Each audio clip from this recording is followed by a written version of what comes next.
Heavy is the head that has to manage all of this. Hey everyone, welcome back to my channel. We're now incentivized to buy what we already buy. Fumbling through college had me building. I also got some done on the other side. And that was right around, I would say, May, maybe right before renewing the lease for this property. Welcome to the channel, Martha. Thank you for having me here. Oh, I was going to say, I am getting up in their names, I'll tell you what. Bills paid by other people, life was never this good. I had to step back, knowing that it's... Hey everyone, welcome back to my channel. So today we're going to talk about when you should probably consider asset protection. And asset protection is for those who are looking to shield or protect something of value to them that others may want to take away, right? Because when something is valuable, others then start to look at that as something to take away from that individual, right? Look at all these famous people who are now facing legal allegations, whether just or unjust. They have something that others are wanting to take away from them, right? They have money, they have resources, they have connections. And others feel as though with those same money and resources and connections, they'll be able to then, create a better situation for themselves. So with that being said, there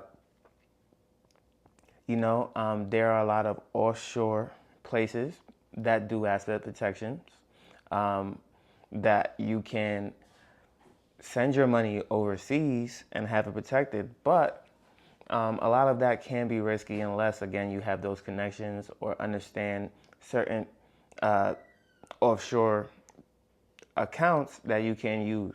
A lot of the times that's going to cost you upwards of $40,000 to get set up. And I don't know why the name is escaping me today, so we'll just talk briefly about it. Now, $40,000 is a lot of money.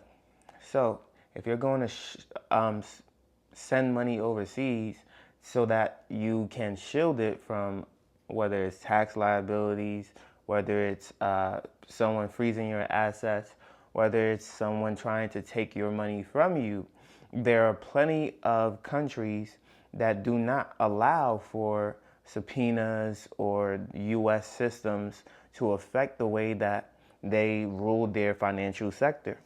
And so by sending your money in those directions and paying that cost, you are essentially shielding yourselves from anything pertaining to the U.S. government, the Fed, and anything else whatsoever. Another way to protect your assets is to start to have a lien on those assets, right? Because now that lien will put something else in the first position, and then maybe you in second position. Or take a HELOC out on your own primary residence that will also show that you have less equity in the home, making you less desirable for a lawyer or for someone to come after you. So there's a lot of ways to show more debt than actual wealth and equity, and that way it lowers the resources that someone would put into going after you, because it doesn't make sense to go after someone in $1 million house that only owns $150,000 of that $1 million house. However, it makes more sense to go after someone in $1 million house who owns $850,000 of that said $1 million home.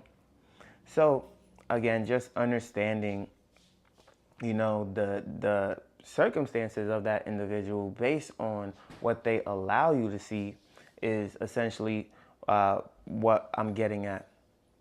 And so breaking that down, what is a HELOC? A HELOC is essentially taking out a second lien position on your home. So on top of the mortgage that you already have in place, you're taking out a secondary mortgage in order to use that money however you see fit, with an additional interest payment that you're looking to pay back within a certain period of time. You don't have to draw from this money right away.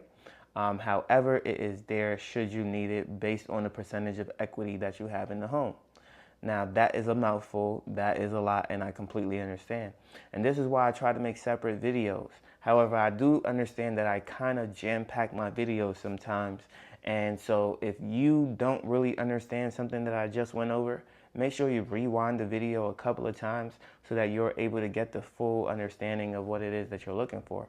And then a HELOC can also be technically a lien, but it is phrased differently. So a lien is when someone or entity puts a claim on whatever it is that you own. So let's say it's stocks in this instance instead of real estate, because we use real estate a lot. So let's say someone puts a lien on your stocks in order for you to not be able to sell that until they are paid, right? That is going to put them in a position to where they must be paid prior to someone else going after you being paid. Now, in this case, you might open up a business and you might put a lien on the company in which you own, right? Or the home that you own through that business. Now that business is going to have first position after your mortgage company if you have a mortgage on the property.